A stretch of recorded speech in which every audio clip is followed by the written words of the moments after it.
ആ നിലപാട് സമാഹരിക്കുന്നതിന് വേണ്ടി, അതിലേക്ക് എത്തുന്നതിന് വേണ്ടി എല്ലാ ജില്ലകളുടെയും കമ്മിറ്റികൾ, ജില്ലാ കൗൺസിലുകൾ കൂടുന്നത് പാർട്ടി വഴക്കമാണ്.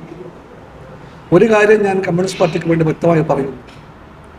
കമ്മ്യൂണിസ്റ്റ് പാർട്ടിയുടെ ഏത് ഘടകത്തിലും ചർച്ചകൾക്ക് ഇടമുണ്ട്.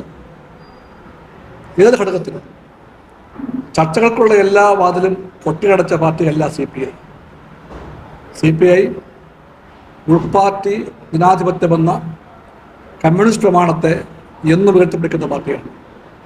അതുകൊണ്ട് ഏത് പാർട്ടി ഘടകത്തിലും സംഘടനാ രാഷ്ട്രീയ കാര്യങ്ങളെപ്പറ്റി ചർച്ചയ്ക്ക് അവസരമുണ്ട്, ചർച്ചയ്ക്ക് ഇടമുണ്ട്. അതൊരിക്കലും പാർട്ടി നിഷേധിക്കുകയില്ല.